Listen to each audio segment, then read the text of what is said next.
So we're here, Yeah, and I'm guessing you guys listening. There's like different. It feels different. I know we're in a different place. But it feels different. I like it. The equipment, Come on, we're leveling up and that. We're grinding, man. We're grinding. We're getting there. Callum, shout us, man. We're here, bro. We're here. Now, Callum's helped me a lot, though. To Has be fair. he? Yeah, throughout this whole thing. Shout out to Callum, man. Let me just get a little Don DeMarco for him, man. Like he's helped me with the editing. He's made my life easy with editing. Like he's definitely helped me, man. A good brother. Good brother. So. And you, obviously, it's just what it is. But yeah, for those listening and those watching, you know who it is. The one and only Chuckie Online is in the building. I'm here, man. He's got 2 arms and 2 legs and that. Come on. Do you know what is mad? Yeah, I did a job the other day. And maybe I shouldn't say this, but like, I'm so used to saying, you know, when someone says, "Oh, how are you?" and that, and I'm like, "Yeah, but I'm good, man. I got 2 arms, 2 legs, or whatever." But this Don was in a wheelchair, so when he was like, "Oh yeah, like how are you?" I was like, "Yeah, man, I'm good. I got 2." Then I thought, "No, wait, hold on 1 second. Is that being insensitive?" Because he does still have 2 legs. But was I being... So then I caught myself and I had a little laugh in my head and I just kept it. Nah, I think it's good that you did I think that. that's good as well. That you caught yourself. Most people wouldn't catch themselves. It's a bit mad. Do you know what? I was going to say a scenario that happened recently, but I can't put it on here, but it was something along those lines. No, go on. No, I can't. We'll speak off camera about it. It's kind of mad still, but yeah, let's get straight into it, man. We're here. I just want to get it out the way quickly, man. Some sad stuff happened this week, as we know. Barbara Windsor, absolute legend, aka Peggy Mitchell from EastEnders, and Tommy Lister, aka Tiny from Friday. Just 2 people we grew up with. Maybe more Peggy for us than him. I don't know, man. He was Friday's like legendary. But I know what you mean. Not British. Yeah, I don't even mean that. I just mean she was in our household every week. Yeah, that's it. Do you know what I mean? Like growing up, like one's like a film kind of thing, and the other one, like you keep going back to because it's like the thing that you grew up with, or whatever. But like EastEnders is for a lot of us, at a point in our life we grew up with that. 100%. They were like family. Yeah. They were like mad. We were talking about EastEnders last week. Yeah. About how Queen Vic looks like just a cardboard. Yeah, we were talking about sets now. Talking about how sets, because the cameras are 4K now, just look fake. They look. So when we were growing up and we watched TV, it wasn't HD, so it looks like a real house or a real pub or whatever. Now, if you watch EastEnders now, it's like, bro, the cameras are exposing how fake the sets are and everything. I hear that still. So I don't know how people are watching it, but yeah, man. Random one is Dot still in there, by the way. She's on and off. On and off, right? On and off. Shout out Henry. She was one that was letting us know about all this. She still watches EastEnders. Oh, okay. So I'm just like, but yeah, Peggy, Barbara Windsor, aside from the fact that she was in EastEnders and obviously we grew up with it, just a national treasure. How did she die? Do you know? Alzheimer's. Right. I think. I think dementia. As a result of Alzheimer's, I don't know. They're doing a lot of of studies on dementia and Alzheimer's because that is like a thing now that seems to be like getting the elderly way more than it did. And I know that they're trying to figure out why that is because that's a serious thing, man. I don't know if you've ever had someone that's had that in your family. Yeah, my nan had that. I've never seen it. How was that? It's mad. Like she just didn't recognize man in that. It's like, and it's someone that you've been with your whole life. It's just suddenly they're seeing you. They're thinking you're someone else, or they're like, who are you? It's just, and it's shocking at first. It shows how delicate the brain is. Like 1,000,000%. Because they say a lot of athletes, like NFL players, and they're even talking about with footballers that header the ball a lot now and stuff. They're saying that obviously the research down the line from players that played in the 70s and stuff, they're seeing that a lot of them are getting these type of brain disorders now. Because it's just contact to the head. I know that becomes a whole different subject or whatever. We're straying off a tiny bit, but with football, I don't know how they can combat that. And even with NFL, because the thing is with NFL, you've got guys that are like, 6'5", 6'7", and they are clattering into each other. Full on clattering in. Literally, like, it's nuts. They were talking about that. I love a documentary, and I was watching before this documentary even came out. I was watching something about Aaron Hernandez. I saw that. Bro, I watched. See, before that documentary came out, one thing that I do a lot is on YouTube. I watch court cases. So I watch cross-examinations. Like I'm really fascinated by how they cross-examine people, whatever. I'm into that as well. And I spend hours upon, like when I find a case, I'll watch hours of it. So I knew about the Aaron Hernandez thing for a little while. But there was an angle where they were trying to talk about that because obviously he's an NFL. Exactly. Oh, that's it, CTE. Yeah, man. That was mad though because it wasn't even just like, he actually moonlit as a murderer, someone that got a kick out of it, but obviously he's a celebrity, he's an NFL star to the public in the daylight, but at night he was around doing all this madness. Reminds me of that film American Psycho. Have you seen that? I ain't seen that. With Christian Bale. Same sort of thing. He's like this successful, like high-class banker, and then at night he likes to just murder people. But you know what it is though? The reality is that when you are talented at something, that doesn't take away from the fact that you're a human being. Yeah, exactly. Do you get me? Yeah. And like human beings can be anything. Yes. Anything. Yeah. Like you could be highly skilled at this, but see in your personal life or whatever it is, like you got some other things going on. Do you get what I'm saying? That speaks to the fact, like, you know, you get people that are like, what do you call it? Like they could be super good at chess or like extremely good at maths. But when it comes to just everyday life and that, like it's... Don't they say people with autism are usually autism, I fixate on something. Was it Asperger's as well? Asperger's, autism. Shout out behavioural and... Shout out one kid I know called Dylan, right? Dylan Media, visuals by Dylan Media on Instagram. Smokey introduced me to him. And when I met him, he was like 14, 15. But the quality of shoots he was doing, like he was recording videos for Smokey and making these visuals online, and he was so young, and I was looking at it like, you made this. Right. And I found out that he has autism, but it's one of those things where they get obsessed with something when they find their passion. So someone else I knew, their little brother started playing the piano from young. Didn't go lessons or anything, he just became obsessed with it, and now he's like incredible at it. And he's got autism. It's just like they become fixated on a particular thing and just master it. It's mad. But just coming back to Barbara Windsor and what's happened there, and Tommy Tiny, they're saying that he died of COVID related symptoms. That's what they just found him dead in his flat. Just before we go off Barbara quickly, I know this might not be, I should not say this. Say it. It's the forum. Do you know what I think? Peggy. Obviously, maybe I know she's passed away and all that stuff. But do you know what? When I actually deep it, she might have been my first MILF that I liked. Is it? Yeah. I hear what you're saying. Like Peggy was I don't know what it was, you know. I hear what you're saying. Peggy had a little spice. Peggy had a little spice. I hear what you're saying. Do you know what it was as well? There's too old though. No, I know what you mean, but it's just showing it there. Nah, even at her age, she's graceful. She was graceful for someone in her age. Put that picture on the screen, but that's not a flattering one. Yeah. Do you get me? But my point with Peggy is, I think she had, like, even watching her as a character, because obviously we didn't really know her as a person, but just seeing her as a character on EastEnders, that's how I was introduced to her. She seemed like a boss. Right. She ran the Queen Vic. Exactly. Ron and Phil did what she said. Like, she was like that. She was like the Griselda boss woman of the square of Albert Square. And she had things patterned. She had her two sons in it. Yeah, she had two. Yeah, she dealt out hella slaps. And every episode she was slapping someone in the pub. I find powerful women attractive. Some men are intimidated by that, but I think like that's why I even like Rihanna. Like when I watch Rihanna, she's just, you can see that most of the guys she's got with, whether it's Drake, Chris Brown, she's more powerful than them. I don't. I just feel like I don't really find Rihanna like a powerful woman. Like no. Sorry, let me get this right. She is, but not in the same way as like. Just looking at her, she just exudes power. I don't think she does. I don't know why. I don't think. Do you know what? I'll give you an example. GQ released an interview with A$AP Rocky and Rihanna. I don't know if you saw that, where she's asking him 20 questions. I saw that. If you watch that, because now they're going out officially, by the way. I saw that. He hit the jackpot. Good looking couple. Yeah.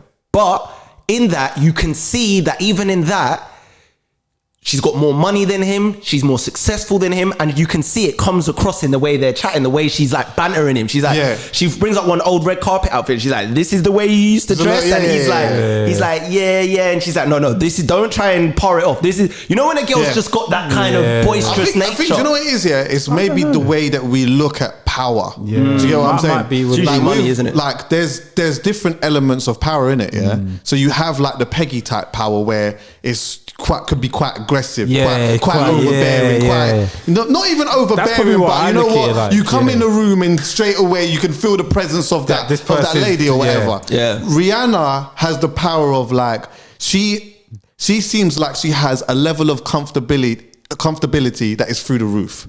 She comes in, she doesn't necessarily have to be loud. She's wavy, smoking weed or she don't have to do that. She don't have to come in a group of people and shout and do all of these type of things or whatever it may be. But you know what? When you're talking to her, you got to have eye contact with her. Yeah. Do you get what I'm saying? Because she's going to have eye contact with you. Yeah. And she's going to be very direct, and she's going to speak to you in a certain way that shows certification. Yeah. I find that attractive too. Yeah, I find it attractive, but I think you're right about what I look at different power. Because I was watching the other day randomly the Nicki Minaj Joe Biden podcast interview. Yeah. And I could just tell she was a powerful woman because they said they weren't looking at her, they were stuttering when they were talking and she's put on their toes. And I think looking at her, I was like, this is a powerful woman. But I think you're right. And they would have felt that immediately from when she sat in the room. Yeah.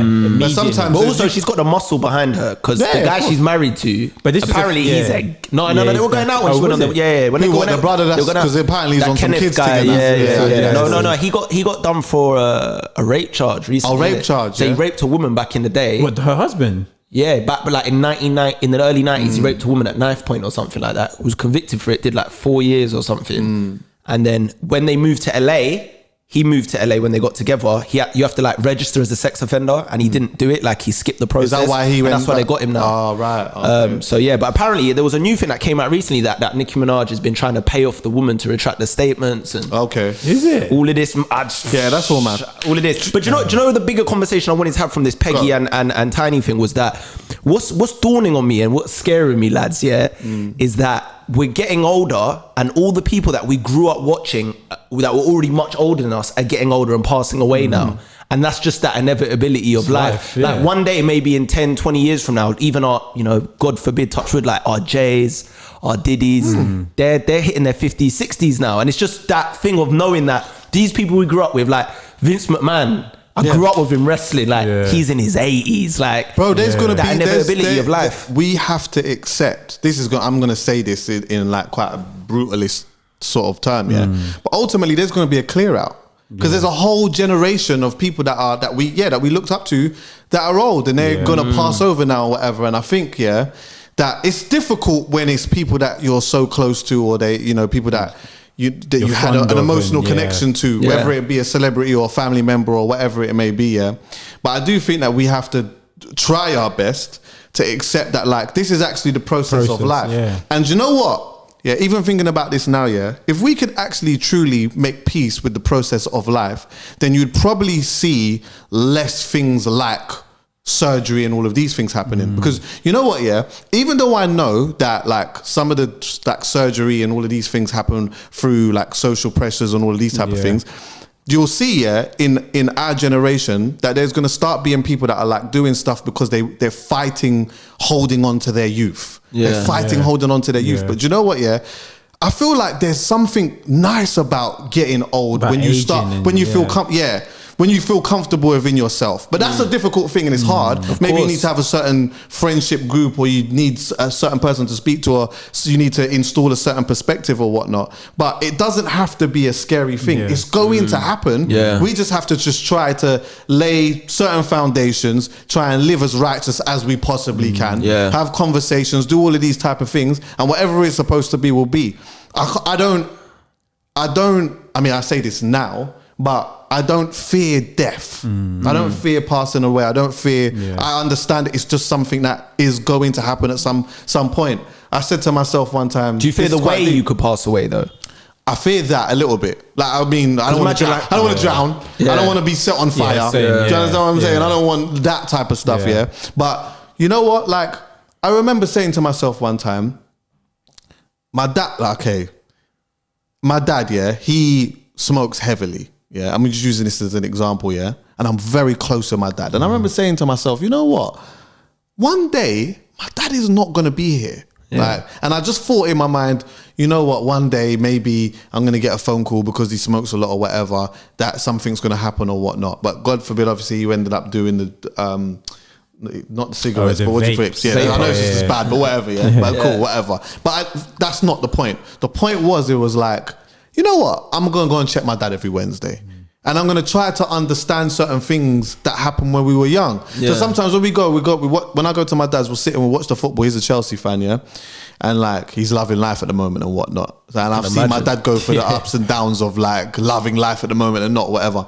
So we watch football and whatnot. And then sometimes I'll sit down with my dad and I'll be like, like, remember when like such and such and this, that, and like, what happened with that? then he gives me the story and the backstory of it or whatever, and breaks it down, and it's like, God forbid that day happening, but I have a wealth of stories from my pups that happen that like is priceless to me. Do you get what I'm saying? It's just the process of life. I fully understand my dad now. Do you get me? I fully sat one time, my granddad's elderly, he's 82 years old. One time I've been going to his house and doing shopping. Sometimes people hear me say I'm going to see my great grandmother or whatever. Every week, my great grandmother's 102 years old. Every week I go and do their shopping. I go and do their shopping for them. So I go drop the shopping off, whatever, kiss them, whatever, bounce or whatnot. But with my granddad, I was close with my nan who's passed away, but I was never really that close with my granddad. He wasn't a talker. He wasn't someone that said much. Reclusive a bit to himself. He was just to himself. But do you know what it was though? It was his life that he had that made that sort of shaped that personality in a sense, and like all of the racism that he experienced when he came to this country was all the way through the roof. I can imagine. But anyway, I was always closer to my nan, and I always remember like my granddad would come in sometimes and we just knew we had to give up the TV. Do you know what I mean? The only thing that I knew is that we had to give up the TV and that he was good at maths and that he was a carpenter. Those are the only things I knew. I didn't know nothing about him, didn't know nothing about his day, nothing like that. Anyway, now years have gone by, he's an elderly man, he has carers, he lives in his house, but we do the shopping, everyone's there, whatnot. One time, one Friday, I dropped off the shopping and then I thought, and this is all around the time where I'm looking at like life and trying to enjoy life and getting information and knowing that one day like people are going to pass and people that I love are going to pass or whatever. So I'm like, he's in his bedroom and I'm sat on the stair outside his bedroom, and I said to myself in my head, you know what? I'm going to interview him. I'm going to interview him. Yeah. He's not going to know that I'm going to interview him, but I'm going to interview him because you know what? I don't know him. I don't really know him.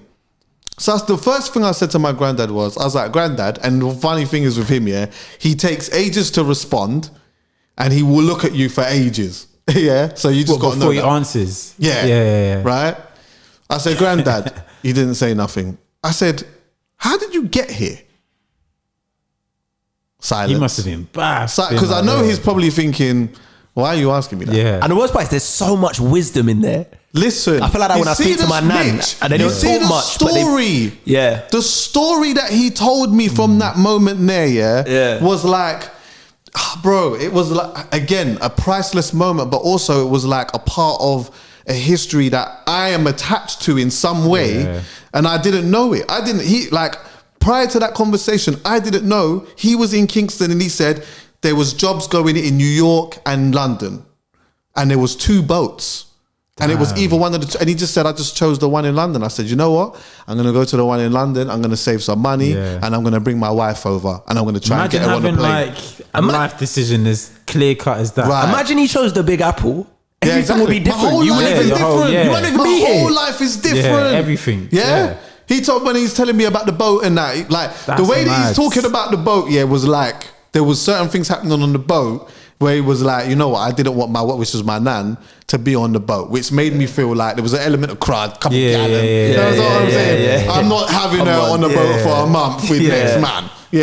So but it was wicked. And what would possess someone to choose London over New York back then? Because even me saying the Big Apple, they've always sold New York like it's that place of big dreams. You know, when you listen to Empire State of Mind by Jay-Z, the way he even paints it, New York's always been portrayed as that, Statue of Liberty and all that. Yeah, but you know what I think it might be? This has come to my head now, What it actually might have been is a subconscious thing in the fact that there was that, like, England had Jamaica. Do you understand what I'm saying? That's what I'm trying to say. So colonies and the colonization it's more familiar. It's more in your subconscious more than anything. You know what, John? Let me go to London. It's going to be hot over there anyway, and it's rich. Exactly. As soon as they you go there now, cricket and maybe even the clouds were black. He said to me that the clouds used to always be black because remember them times there was chimneys. People used to burn the coal and all of that type of stuff. We used to that was like a big school. thing. Yeah, man. Different times back then, man. Yeah, man. Crazy. But yeah, like people are getting older, and like I would always advise people to, like, whenever you can, sit and just talk to the closest people that are older than you and that, because you can get something from that, 100%. Do you know one thing I've clocked as well? Our generation above us, so our parents have already had to deal with that point that you're saying, the clear out kind of thing. Yeah. Because my parents are in their 50s, right? So the people they grew up with, so I don't know, let's say the celebrities back in the 70s or whatever, a lot of them are gone. Elvis or whoever, Michael Jackson, Ray Charles, do you know what I mean? Whoever Luther Vandross. Do you know what I mean? Whoever were the superstars in the 70s or 80s, they've had their time. And, you know, the ones we've grown up with now in the 90s and 2000s, they're going to transition. But I find it crazy because one thing we've had to deal with our generation and everyone below us coming forward is that we're so connected by social media now. The older generation, the people they only saw die around them were the people that are actually around them because social media wasn't around. Do you get what I'm saying? 100%. So it was like, you may hear of someone you went to school with and it would kind of touch you a bit, but it wouldn't be a deep one because you never really saw them that much. Because of social media now, even the people that you don't even consider your friends, like I consider you like my friends, the people you just see maybe through your work and your industry, so-and-so you're seeing them every day on Instagram. Do you know what I mean? You're seeing their stories. So everyone's so much more connected than ever before that when they pass away, it still hits you the same way because you see them a lot more and you still feel like they're in your conscious mind a lot more. And I think that's what social media is going to do to a lot of us. Because I remember when that could inbred a lot of trauma, you know. 100%, bro. Because I don't know if you know Ruel. You didn't know Ruel passed away. He worked at StockX. No. Rest in peace to him anyway, man. Good brother. But he passed away, right? And he just had a heart attack in the StockX back room. Wow. Just dropped. Damn, man. Wow. And we had to go to his funeral, right? Last year. And it was sad because he was never someone I was tight with. But every time I went to like a power event, he was in that scene, Supreme kind of things or whatever. He was always about, he was a sneakerhead. And he worked at Pro Direct once upon a time. And I just saw him through the industry and we had mutual friends. I'd always chat to him. But because I followed him on Instagram, I would always see what he's up to anyway, even if we weren't tight. So when he passed away, it hit me because it's like, I would see you every other day. Just posting on here, even if we ain't got that real tight connection. And I feel like one day either you're going to outlive everyone that you've kept these social connections with via social media, or they're going to outlive you. But if you outlive the majority of them, how many people you're going to have to see pass away and how many funerals you're going to have to attend? When you look at it from like our generation and that, it's super extreme. I look at it from my great grandmothers and everyone. Literally, everyone. She's outlived everyone. How old is she? 102. It's 102. So there's like one gone. Like someone from church, you know what I mean, who was like a friend of my nan's. And then it's just us really. And the thing is, she's almost become some type of national treasure amongst her family because when people from her family come here, it's like, oh, you got to like, she's 102, we got to see her. But now it's like, yo, she doesn't have her faculty. You understand what I'm saying? We don't want to make her uncomfortable. Let's just, you know what I mean? If you wasn't really around, it's not a come here, take pictures thing like that. But is she desensitized now to it? Almost. She doesn't really understand stuff. She understands her family, like her immediate. If she sees me, she still smiles and stuff. So as her brain, has it like kind of deteriorated? So she doesn't really. Mad life, innit? Like how that happens. Because you'd think as you get older, if our brains didn't deteriorate, just how smart we would be because of all the life experience we have. Do you know what I mean? All the things you've dealt with, the hurdles, the adversity you've overcome just to get there. It's like you'd think, look how intelligent these people are. But then sometimes even when I speak to my nan and she's in her late 70s, it's like you can just kind of see that they're not as sharp, not as witty, not as. But there's so much in there. They're not stupid at all. They might not be able to articulate themselves as good as they were before. But even going back to what you were saying, you're right, you know, in the sense that like, we see the world seems a lot smaller, and it feels like you know people when you don't really know them. Do you know what I'm saying? Because we see them all the time. We watch them on TikTok and Instagram and all of that stuff. So I think that like, again, that's why I feel that like certain elements of conversation is good because all of that is in some way just about perspective, innit? It's like on one side that could be very traumatic for a lot of people because there's people around you that are dying, and you look at like youths that are in a hood where their brethren and that are dying from certain things, which then makes them think they get scared, and that trauma makes them want to walk out on road and hold something or whatever it is, protection. And then that becomes a whole different, a whole certain thing or whatever. But like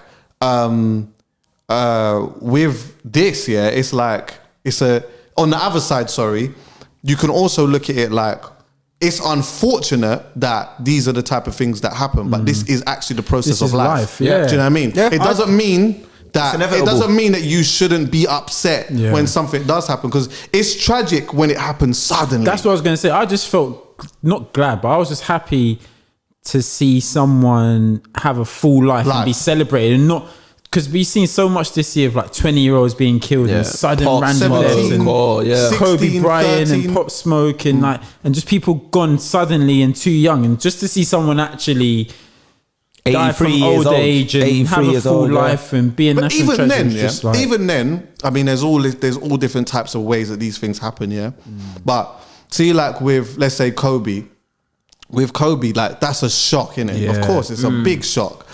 But then when we actually push our what is the word? Because like we will have an emotional connection with that person or whatever. So now that they've gone, there's a thing within us where we miss them, and like that has obviously a lot to do with us because of how we feel about that person, But at the same time, we could change that energy or channel that energy into saying, look at the life my man lived. Do you understand what I'm saying? Like, look at the legacy. Do you know what it is? It's that selfishness, isn't it? It's just that knowing that, I'm never going to get the thing that brings me joy from that person again, which if it's a celebrity or let's say Pop Smoke, for example, the music. You're never going to get songs. You might get, how do you pronounce that word they use when someone dies? Post-mortem. No, posthumous. Posthumous, posthumous, or whatever it is. It's like when they release an album or a film after the person's died, posthumous. But, you can get that music, which is all right, but it's just knowing that, this person, their journey, wherever they're at in their life, the art they're going to give us, I'm not going to get that again. And they give me joy for whatever purposes. It's just an element of selfishness to it. To be fair, though, we're almost having two conversations in one, because ultimately I think the main conversation is more like just the older generation that is going to pass, more than like the tragic, because the tragic is like a whole different thing. The thing. But the older generation that is going to pass or whatnot, at the same, in some way, there's a beauty about it. And I think the beauty is from what you said, where it's like, they actually got to live, I grew up with that person, or I listened to that person's music when I was growing up, or whatever. They played a role in our lives, or whatever it may be. And that's sad, but it's like, there's so much to look back on. Yeah, exactly. There is. I agree with that. Definitely. Do you know what? We're going to come off the subject of death. Yeah. I mean, it was necessary. I feel like you know what? Maybe in some ways, we need to talk about it a tiny bit more. I think we do. I think we do. We neglect people in general, you're saying? People in general, I think we actually really do, because it doesn't have to be a thing that we are scared of. It doesn't have to be that. Like we can't control the way that we feel when something like that happens. Those emotions are natural. Like it's natural to feel sadness. It's natural to be happy, to find happiness in whichever way you do find it or whatever. But like, this is something that is going to happen. And if we can try to somehow be comfortable with the fact that like it is going to happen, maybe the people that you got around you and stuff like that, you might enjoy 20% the time more. I believe that. Yeah, I can hear that for sure. One thing I wanted to talk about though, just more, because obviously that subject, some people may see it as depressing, but I agree with you. Like we definitely need to talk about it more. It doesn't need to be. It doesn't need to be. One thing I want to talk about though is money. Yes. I feel like this year has been, money's obviously just, a big part of everyone's life. Another topic people don't really like talking about. And I think I know you talk about it. You get, the urban financier on your thing, which is I've got a lot of gems from that. But I just wanted to talk about our personal relationship with money, and especially this year, because I feel like this year is a year where money and finances just became highlighted even more due to COVID. We've seen businesses go under. I don't know about you guys, my business has been affected by it. Most people's businesses, I'd say 90% of people's business in some capacity has been affected by it, whether you're self-employed or employed and furloughed. And I just wanted to talk about like money, the habits with money, how you're treating money. I mean, I'll throw it to you guys. Chuckie, I'll come to you first. Like, how do you feel like you are with money? Are you good with money? Are you sensible? Much better. I was trash. You was bad, yeah? Bro, I was trash with money. And I don't even know why. In what way though? Like, in what way? What made you trash? Let me think about this. Like, this is what made me trash with money. It wasn't even the fact that I had loads of money or that like I even had big expenditures or whatever. I just think that like whatever I was doing with the money that I was making at the time when I was making money or whatever, I just had a short-sighted vision of, it was just about now. It was just about now. And I think that like in hindsight, this is why sometimes when I say to my little brother, I'm like, listen, trust me when I tell you. Like, trust me when I tell you. Obviously, enjoy your money and do all of that type of stuff, Bro, I got the code. Yeah. Because see, when you get to my age, if you do this and put this in play and do all of that, when I tell you, bro. And I can give it to you in a way where you can still enjoy what's going on and all of that type of stuff. And it will be lit for you. I promise you, bro. So it's like, it's good actually doing that with them. But I didn't have that. Do you get me? Yeah. So like, bro, like my money was just going on stupid shit or whatever. I never saved nothing. I was smashing up my credit because I didn't know what credit was. Yeah. I was like, credit's a real thing. That's like me. I could open up a bank and I could get like a £200 overdraft or whatever. Yeah. Well, that's free money. Well, I'd just take the 2 bills and that and just. Yeah, bro, that's what, a free 2 bills. Yeah. That's me. What, I could get a credit card now and what? I could get I never had a credit card. But what I did do was one time my phone bill, whatever, I said, you know what? I'm just not paying it today. Swear. I'm just not paying it. I'm just not paying it. I had a situation similar to that actually. Yeah. So then it was like boom. And then I actually never paid that money back around that time. It was I just got rid of it, whatever, got letters. It just ended up doing what it did. I didn't end up paying a big fine or anything like that. But later on now, when I started to understand credit and money and forget when I started to understand credit and money, I'll rephrase it like this. When I started to understand that this is a game, I realized, oh shit, I just set myself back. Say this is Mario Kart, and there's a star. I'm 8th now. Yeah. So when it's time to race, bombs and it's he's moving like Donkey Kong. He's when it's time to race now, I'm far behind because I did this to myself. I didn't put myself in a position where I could start from number 1. You weren't moving like give Toad. Myself a better chance. You weren't moving like Toad. Yeah, exactly. He's the fastest on Mario Kart. You weren't moving Toad. It was always what I said. I hear you, but do you know what? Where do you draw the line, right? Where do you draw the line between being smart with money and living life? Because I feel like that's probably the hardest. You can still do it. That's the hardest balancing act I found personally in my own life. It's like a trapeze. Like, I'm someone that likes to live. I like to go LA, blow the bag and create memories. Do you know what I mean? Whether it's I'm staying in a certain house or eating a certain type of food or going to a certain place, I don't like to be restrictive with it when I'm in those kind of scenarios because I'm like, life's for living. And all of the best moments in my life have come from not necessarily blowing bare money, but just not having those restrictions in the back of my head. Because you know, some people get into scenarios and there's a balance. There is, but do you know what it is as well, when you actually really think about it, it just depends on it depends on what you're trying to get out of life. Ultimately, like what are you trying to get out of it? Because ultimately, you know what, I could make an argument to say that is being good with money. That is, I could make an argument to say, you know what, saving up money and going to LA and doing all of that type of stuff and blowing a bag and doing all of that is you're doing that on experiences and you got these things that you get what I'm saying. But also, you also might have in your life that like later on, I'm not trying to live in I might want to just live on a little boat.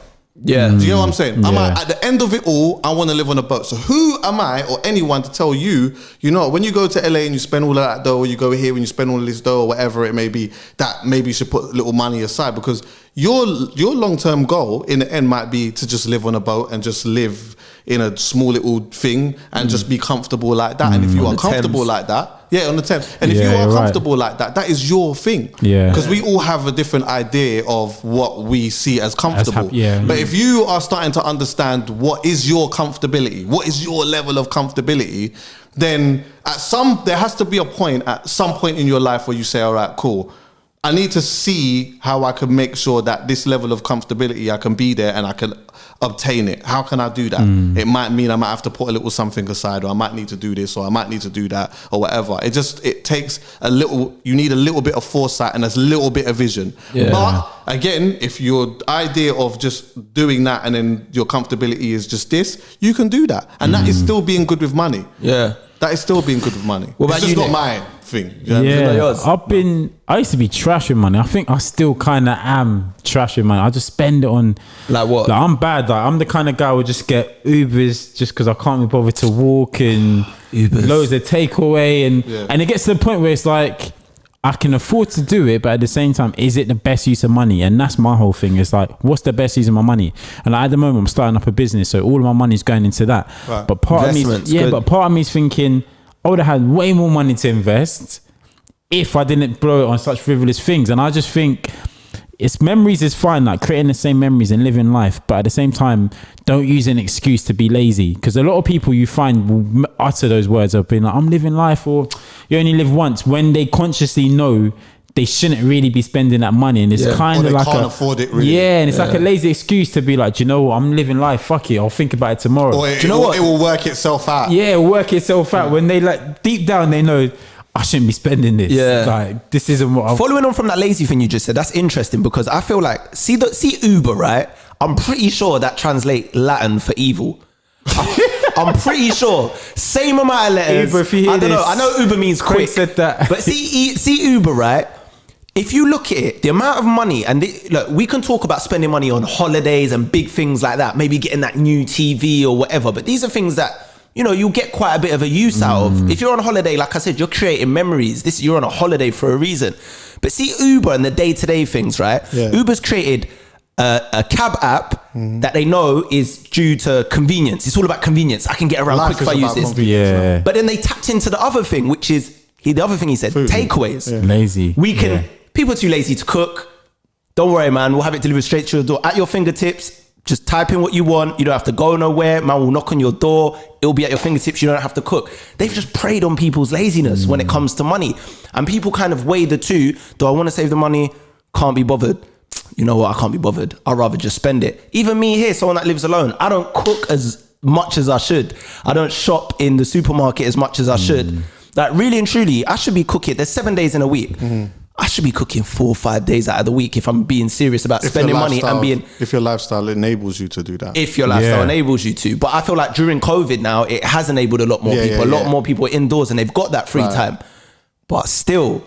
Do you know I'm what? chilling you with you here, and I've just filmed this. Yeah, I'm not about to get up and fire up the thing straight up there. After every week we order food. There's a middle ground though, yeah. because it also, even when I talk about a time of not being good with money, there was a time where I just wasn't making enough money to even be good with it. Yeah. Do you know what I'm saying? Like, I just was barely making enough money to survive. No, but you can always be good with it, because it's like even little... I got friends, right, that when they go to a restaurant, they're very precise. They have a budget in their head already about what they're going to spend And if in the there. bill comes, they're like, nah, this is what Do you know I what? would do. Yeah, they're very precise. I'm not like that. You just made me just change my perspective, because essentially at that point I didn't have enough money. Well, I was just making enough money to survive.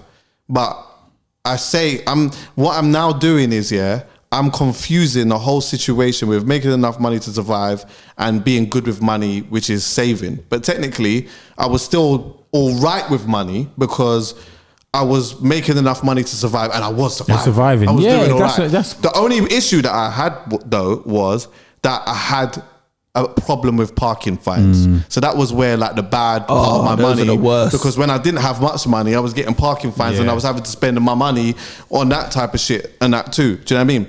But bro, to begin with, honestly, I wasn't that good. I just didn't understand the game, and I didn't know at the time what my comfortability was really. Do you know what I mean? Now I'm a little bit more aware of like what my comforts are in terms of like how I want to live and the experiences I want to create and do all of these type of things, and I'm able to like save money or do things with my money to make those things happen. So to me, that is ultimately being better with my money. But yeah, I would tell you right now, bro, I made some horrendous mistakes. Horrendous ones. I feel like it always falls into 3 categories. It's either like you're saving your money, you're spending your money, or you're investing your money. It kind of just falls into those kind of 3 categories. And I feel like I'm more in the saving and spending than I am the investing. Now, obviously, investments can be investing different. is a gamble always. It's always a gamble. Yeah, but I mean, there's different ways to invest. Like, I've invested in this equipment for my podcast. That's an investment. I've put up money for these mics or whatever that hopefully in the long term, it returns me an investment. Do you get what I'm saying? So there's different ways to invest, but I'm not actively investing in enough of other people's businesses. Do you know what I mean? Yeah, that but are you don't turning necessarily profits. have to. That's a good thing to do, though. Yeah. My biggest investment is myself. Yeah, Do you know what I'm saying? My Yeah. biggest investment is myself. I spent a lot of money on me. Yeah, on my businesses, on the things that I am like, my career. I say more my career, trying to move forward and stuff like that, because ultimately I know that those are the things that could lead to me being more comfortable in life. So that is more me. But yeah, at the same time, I'm also understanding, like I can invest in this and I might be able to see a return later on down the, but anything that I've invested in or anything that I'm trying to invest in or whatever is more like just super long-term things. Like I'm not trying to do something that is going to make a quick thing. flip or whatever. Yeah, it's like something I'm trying to learn, trying to understand this stocks and shares thing or whatever. I've been doing this some time, by the way. I was like, at first I was practicing with the fake money on, I did on that thing. And then like what See, I did was I would like anything that I saw that dipped, that's what I would invest in. So that in case it went back And up. then take the educated guess on things. So like Tesla, for example, one of my brethren, he put the majority of his life savings on Tesla when the first lockdown happened. We went out to dinner. Yeah. When was this? We went out to dinner. It must have been in June or whatever. When he showed me his phone of where it was at, I said, oh my God. Did he cover the bill? He didn't cover the bill. No, he didn't cover the bill. He hit a lick off Tesla. But he was, put it this way, He was up. Yeah, that's lit. He was up. Like up. I can imagine. But the new yard, like, Is he it? was Yeah. way up. Yeah. I can't, the thing is, my risk appetite isn't like that. Yeah. Do you get what I'm saying? And that's a whole other conversation. But is it a risk? About that's risk appetite. risky, No, risk appetite Your is a whole certain life thing. savings is risky, obviously. Yeah, but the risk appetite is a certain type of risk. Do you get me? So it's like, we can all risk something, but it's about how far are you prepared to risk? Yeah. And what is it? What do And they how much say? you want the reward? No risk, no reward. Right. Yeah. Yeah, understand what I'm saying? Yeah, So it's that. true. So it's like, me, I'm not like a big person who's gonna risk my peas like that. I don't know if I would do that. But yeah, I'm just trying to understand. Do you know what the I'm thing trying is? If you're keeping it in your bank account, you're still risking it, because the reality is that shit could go. Inflation can hit an all-time high, especially in the climate we're living in now. And your money that's just sitting in a bank account is not even worth what it used to be worth. Yeah. And you've just left it sitting there for a rainy day. Yeah. Whereas if you're investing, it kind of just goes by what the market goes by. So if that product rises in the market, then your money rises. So I think it's just, obviously we Can I know, be honest especially with in you, our bro? community, we're not given that financial education, and that's why people like Urban Financier are so he's sick to important, that. Yeah. because he can break it down in a relatable way for us to understand. But even me, like going into my 30s, I'm really trying to understand more about how you can make your money make you money. Right. Without, so I'm sitting here chatting, getting paid. Yeah. Do you know what I mean? Yeah, Whereas a lot yeah. of people, even though we're investing in ourselves, which is good, you're not still getting paid while you're doing it. Like, obviously, if you're trading your skills for money, presenting or hosting or whatever. You could still be, because you could be making royalties of certain things. In that Of the different things. aspect. So Yeah, there's yeah, a few yeah. different things. Yeah. Do you know what I think though? I actually think, that I don't know whether there should really be so much of a conversation about being good with money or being bad with money. I just think, like for the young bucks and that, just the most important thing is just understanding how the game is played. That should be the conversation. There's a game. There's a Basically, game. what should be told Stuff, is there's a game happening right now. You may not realize it, but there's a game. There's a Real life game, Monopoly. You are a player, and this is what happens in the game, and this is how you can move, or whatever it is. Once you got that information, it's completely up to you what you want to do. But in this game, all you need to do, and all you need to try and figure out, and this is going to change over a period of time. Every 5 years, your mind and your mentality and your perspective might change, which is fine. But all you need to try to figure out is like, how comfortable are you trying to live, and what does your I think comfortability, that's the what most does it important look thing. like? Yeah. Once you understand what it looks like, then you can now figure out how you're going to maneuver in the game. That's what I think. I think it's all about quality of life, because you might meet certain millionaires and people that have always got money in their mind, making loads of money. They're hella stressed. Of course. They're hella thinking about different things. I haven't got time for the family. So the older I get, I'm always like, what quality of life do I want to have? Do I want to be someone that's money orientated and chasing a bag always, but that means I've got no time to be with my family, my friends, and enjoy life? So what do I want to do? And I think the older I'm getting, I'm kind of realizing I want that middle ground where I'm financially comfortable and I'm maintaining and I can do the things I want to do, but at the same time I can enjoy the finer things and I can have that quality of life.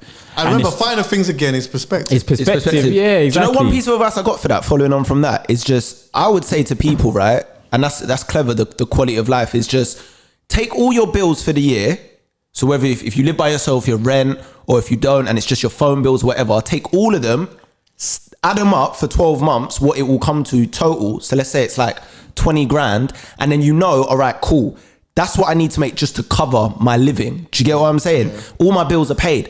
Then anything after that is just a bonus, because that's what you actually get to play around with. And I don't think people do that enough. I think people just move day to day, willy-nilly, go with the flow. And there's nothing wrong with that. Yeah. But I think if you just have a base and you plan a bit more, because I think that's what we just lack. There's nothing wrong with it, providing that you know that there's a game happening. Yeah. If you know that there's a game happening, he's on the game thing already. Trust me. If you know that there's a game happening, it's an accurate game. It's representative of real life. You're in the game. Regardless of whether you like it or not, you're in the game. So as long as you know that there's a game happening and you know the patterns of the game or whatever, then if you're gonna take that risk, then you know what? Do you know what I mean? Even rolling the dice in Monopoly, that's a metaphor for real life. Like every day you're rolling the dice. Whatever you decide to do with your career or your money or relationships, when you decide to go to that rave instead of doing this, these are all, decisions that shape your journey and where you're going. I think Monopoly is such an accurate representation of real life and how you can spend your money. And I think it's just being bold as well, man. Like our culture, and I can't talk about this, but it's like it puts a lot of pressure on people to like, oh, you're not, this so and so is meant to be a rapper, and how come they're wearing the same jacket? Do you know what I mean? People feel like they have to. We do that. People feel like they have to live up to pressure, and I think once you can mentally break free from that and be your own person, then you can start to live for yourself rather than, do you know what? I have to keep up with it. But look at who a lot of our icons are, though. Like the Diddy's, the Jay-Z's. That's a lot of pressure. Do you know what I mean? Like, obviously that's good because they can inspire you to want more. Yeah. But these are kind of the icons we look up to in the black community. Yeah, but we don't have enough of the kind of normal. Yeah, but there's also other icons like the Andre 3000s that I just see my man playing his flute, and the JMEs. The JME's a good one because he's an icon. Yeah, yes. And the way that this is the thing as well, because remember, this is just about perspective. The way that Diddy plays the game and the way that JME plays the game is completely different. But you know what? You might look at one and think, oh, he's way more happier. Because it's lit. He's on the beach. And he's on a yacht. But hold on 1 second. The other guy is like, you know what? I'm financially secure. I'm all right. I get to spend time with my family. Yeah. I get to spend time with my friends. I get to play Call of Duty. I make music when I want to. Yeah. I could go outside and it's not too stressful. I could essentially just do what I want. Exactly. Do you know what I mean? That's a conversation about success and how people see success or whatever. But again, I'm going to go back to the game again and say, you know what? There's a game that's being played, Just try to understand that, and then whatever then happens is completely up to you. But the pressures on what you were saying as well about like, the pressures of success and all of these type of things, that is within the game too. But all of that shit's just a mind fuck. Yeah, all of that is a part of the game that makes you feel like you have to have this and you got to have that. And if you don't make a certain amount of money, you failed or whatever. Bruv, let me tell you something, I went through that times 10. Yeah. Where I thought, you know what? Like, every year, like I was making some money now, whatever, and like I just went for a stage where I wasn't making so much. And then I got to a stage in my life, I'm thinking, by now I thought I would have way X, more Y, Z. than what I've got. Yeah. So I'm thinking, like, why? Like, I didn't actually proper deep it though, but I was just thinking, shit, I thought I would have way more, and then I was flipping down in the dumps for a bit, and like, I just felt like I'd failed and whatnot, And I remember, I've said this countless times, but, I sat down with my brethren one time, and he was like, are you happy, bro? And I was like, yeah. Then he was like, nah, man. You seem off. Like, nah, don't just answer it like that. Like, think about it. Don't just say, yeah, man. Just think about it. So I sat down and I was thinking, at first, my first thing was like, why is my man asking me that question? You know what I mean? Yeah. And then I was thinking, but am I happy though? Like, I'm not really happy. Like, I'm not happy. And then I said, no, I'm not really happy. And he was like, why? And I was like, I didn't know how to articulate it because I didn't know exactly what it was. Feeling, but one thing that I did realize was, I was putting a lot of emphasis and a lot of pressure on the wrong things. Do you get what I'm saying? I was looking at at this time I'm supposed to have this and whatever. As a 16-year-old, my thing is, by the time I'm this age, I'm gonna have a castle and I'm gonna have the Ferrari. Castle. But the Ferrari, the penthouse. The castle actually isn't when you're 16 and you say a castle, you say that, but it's not really a castle. You're essentially just saying a big house. yard. Yeah. When you say a Ferrari, it might not be the Ferrari, but it would be the big car. You're saying a big. You understand what I'm saying? Yeah. So all of these things, but it's like, hold on a minute, wait 1 second. I'm putting too much of my emphasis. And who said you're supposed to have it at that age? Exactly. Who said? Who made these rules? On these aesthetics. Yeah. So the game had me fucked up. Yeah. Because The I'm game's looking at rigged. it. I'm looking at it all. I'm looking at it all from the wrong perspective. As soon as I changed that and I started to like focus a little bit more on myself and like trying to like just better myself within my career and broaden my horizon and all of these other things, then more stuff started happening for me. Do you know what I mean? It's just the game, innit? That's the thing. Do you know when you say this game thing, it reminds me of, and I'm looking at it now, right? One of my favorite Tupac songs, right? And I think this was a posthumous song as well, to be fair, was Staring Through My Rear View. All right. Do you know that song? Do you remember it? Yeah. Classic song, incredible production. But on the outro of the song, right, he says, this is what he says. He goes, you ain't knowing what we mean by staring through the rear view. So since you ain't knowing what we mean, let me break it better. Let me give you a better understanding of the world. The world is behind us. Once a motherfucker get an understanding on the game and what the levels and rules of the game is, then the world ain't a trick no more. The world is a game to be played. And that always stuck with me when I heard that, because I'm like, the whole song's called I'm staring at the world through my rear view. So he's saying I'm looking at the game from behind me. Right. Do you get what I'm saying? Because he's clocked it now. Unfortunately, he died not long after he made this song, so he didn't actually get to. But it rings true to what you're saying. Life, unfortunately, it wasn't supposed to be like this. Obviously, we've just got here, whether you believe in God or the Big Bang or whatever. And we've evolved, but people have created this game through finances and the economy and business or whatever. And it is a game. And unfortunately, whether you want to be involved in it or not, if you live in the Western world, you're a part of this game. As soon as you got bills to pay. As soon as you go, if you don't see it and you don't feel it now, all you need to do is go into a courtroom. Yeah. It's a game. Yeah. Because but then can you be in that game and keep your morals intact fully? 100%. Because it's like you said, it's a game and there's rules to this game. And the people that make the rules to this game, it's not really morally correct. Them. No, yeah, but that's them. You can play it by your own morals. But you're at a disadvantage if you're playing. If you're in a game full of devils and you're playing the angel. What you want from the game. Go on. That's true. That's true. Yeah, that's true. No, I was just gonna say, it's like, let me go back to the Monopoly thing. If I'm playing Monopoly with you two and two other people, there's 5 of us, and everyone's stealing from the bank on the sly, but I'm trying to play it the right way, I'm never gonna win this game of Monopoly. But that's what people are doing in real life. And the thing is, that's okay though. That's all right. That's fine. That's how you. That's how you want to play. Then that's how you play in it. But because essentially, sometimes. But then you can't complain about losing. Then you could say, but it depends in the game. That is. Ultimately, what do you want out of it? All right, this is it. This is what I was going to say. Yeah. Go. Ultimately, it's about what you want out of it. Yeah. It's what you want. So like what is a win to you it might not be a win to me, or it might not be a win to another person. Like we all have different wins and the way that we see wins and stuff like that. Do you get what I'm saying? But ultimately, even by the example that you used, sometimes you might hear someone say, for example, there's 3 gal in here, and one girl is flipping. She's giving off some neck or whatever it may be or whatnot to like a couple of man or whatever it may be. But I don't really want it. Want it, yeah. But you know what? Fuck it, innit? Because everyone's just getting the neck let me now. roll through, No, hold on, wait. Just do what is within your moral compass. Yeah. If you don't feel like right now this is what you want, then you don't have to take it. That might not be the win to you. Yeah. That might be a win for him, but that might not be a win for me. Do you understand what I'm saying? So ultimately, it's just it's about our own moral compass. So, but sometimes you are going to be in someone else's game, and it might affect you, because you get people that flipping end up going to jail for something that they didn't do because they were in a game that ended up affecting them a certain type of way. But all you can do is control how you move. And do you know what I think? For me anyway, the thing that makes someone the most certified to me, is not only just like how they play the game, but also what they're doing when no one's looking at them.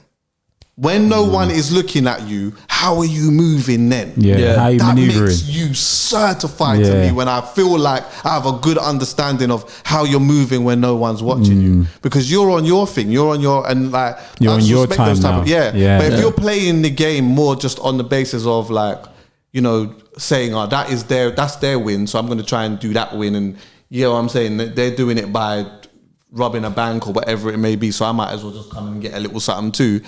If that's not within you, then I wouldn't say that's the way that you play it.